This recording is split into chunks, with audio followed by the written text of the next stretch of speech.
નમસ્કાર વિદ્યાર્થી મિત્રો, ફરી પાછા આપણે બૂસ્ટર વિડીયોમાં આગળ વધીએ છીએ। આજનો આપણો ટોપિક છે અતિ લાંબા સોલેનોઇડના લીધે ઉદ્ભવતું ચુંબકીય ક્ષેત્ર। આ માટે આપણે આકૃતિમાં સોલેનોઇડનો એક આડછેદ જે છે એ દર્શાવ્યો છે। વિદ્યાર્થી મિત્રો, સોલેનોઇડ તમને ખ્યાલ જ હશે કે કોઈ પોલા અવાહક નળાકારની ઉપર પાસે હેલિકલ આકારે તાર વીંટાળીને બનતી જે રચના છે એને આપણે સોલેનોઇડ કહીએ છીએ। કારણ કે જ્યારે હેલિકલ આકારે વીંટાળેલો તાર છે એમાંથી તમે પ્રવાહ પસાર કરો એટલે એની આજુબાજુ ચુંબકીય ક્ષેત્ર ઉત્પન્ન થાય છે। અને સોલેનોઇડનું જે ચુંબકીય ક્ષેત્ર છે એ સોલેનોઇડની અક્ષને સમાંતર હોય છે। સોલેનોઇડની બહારની બાજુ ચુંબકીય ક્ષેત્ર શૂન્ય હોય છે।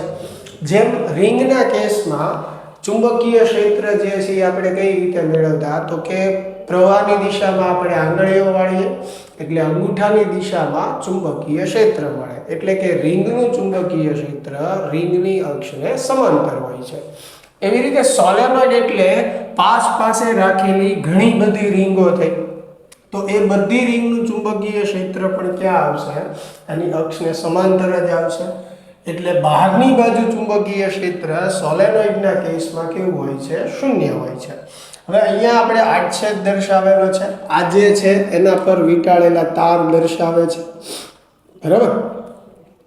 ચાલો, અહીંયા ડોટની નિશાની એ દર્શાવે છે કે અહીંયા પ્રવાહ બહારની તરફ છે, અહીંયા ક્રોસની નિશાની એમ દર્શાવે છે કે પ્રવાહ અંદરની તરફ છે। એટલે કે આવી રીતે સોલેનોઇડની અંદર પ્રવાહ ફરે છે, ઉપરની બાજુથી બહાર નીકળે છે, નીચે અંદરની તરફ છે।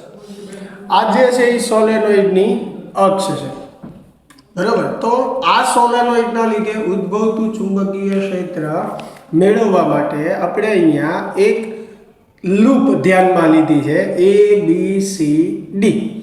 હવે આ લૂપ સાથે સંકળાયેલું ચુંબકીય ક્ષેત્ર મેળવવા માટે મારે શું કરવું પડશે તો કે હું આ લૂપને 4 ભાગમાં વહેંચી દઉં, AB, BC, CD અને DA।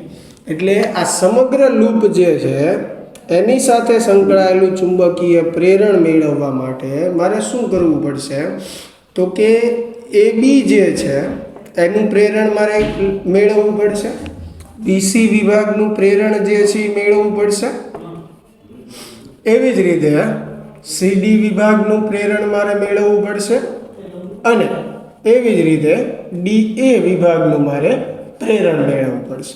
અને આ ચારેય વિભાગના પ્રેરણનો સરવાળો કરીએ એટલે આપણને સમગ્ર લૂપ સાથે સંકળાયેલું ચુંબકીય પ્રેરણ મળે। એટલે એના પરથી આપણે ચુંબકીય ક્ષેત્રની વાત કરી શકશું।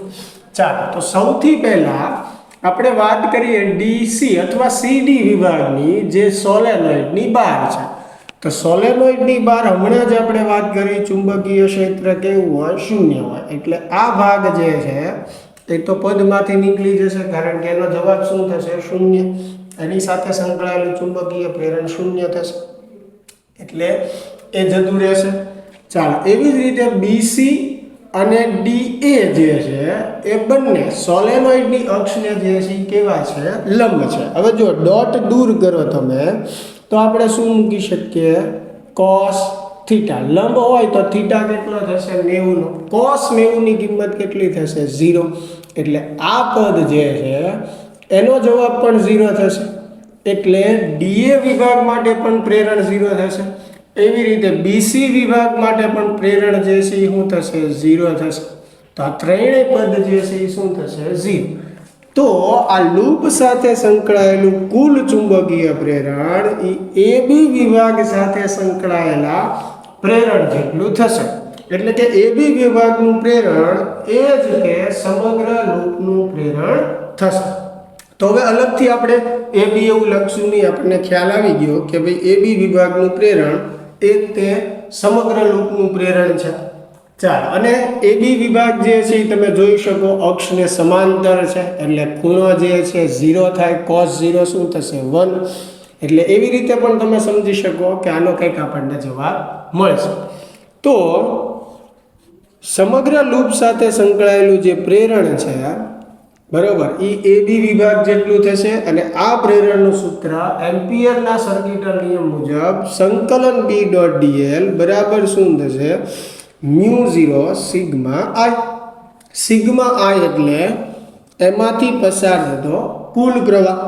ચાલો તો એ કુલ પ્રવાહ વ્યાખ્યાયિત કરવા માટે હવે અહીંયા ધ્યાનથી જુઓ કે એબી વિભાગ જે છે એની લંબાઈ h છે, એટલે મારે પ્રવાહ જે છે એ ફક્ત h લંબાઈનો જ લેવાનો છે. પ્રવાહ જે છે એ મારે શું કરવાનો છે?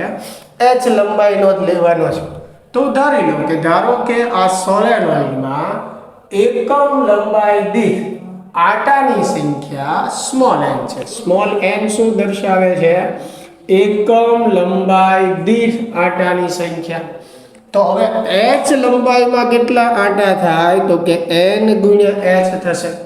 h લંબાઈમાં આટાઓ અને એમાંથી પસાર થતો પ્રવાહ એટલે NHI થશે. બરાબર. ચાલો હવે બી જે છે એને આપણે બહાર કાઢી લઈએ. અંદર વચ્ચે સંકલન dl બરાબર મ્યુ 0 NHI સંકલન dl એટલે કે dl નું સંકલન l થશે. l એટલે કુલ લંબાઈ. અહીંયા AB વિભાગની કુલ લંબાઈ h છે એટલે h મૂકીએ તો મ્યુ 0 NHI. સામે h કેન્સલ થશે તો b બરાબર આપણને મળશે મ્યુ 0 NI. એટલે તો વિદ્યાર્થી મિત્રો આ આપણને સોલેનોઇડના લીધે અથવા અતિ લાંબા સોલેનોઇડના લીધે ઉદ્ભવતું ચુંબકીય ક્ષેત્રનું સૂત્ર મળ્યું. જ્યાં મ્યુ 0 શું બતાવે છે? શૂન્ય અવકાશની પરમિએબિલિટી. એટલે કે સોલેનોઇડની અંદર જ્યારે હવાનું માધ્યમ હોય ત્યારે અહીંયા પરમિએબિલિટી જે છે એ શૂન્ય અવકાશની આવશે.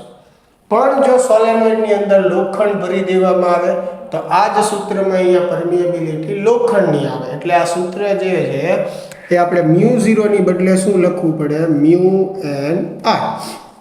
બરાબર. ટંગસ્ટન ભરેલું હોય તો અહીંયા પરમિએબિલિટી ટંગસ્ટનની આવશે.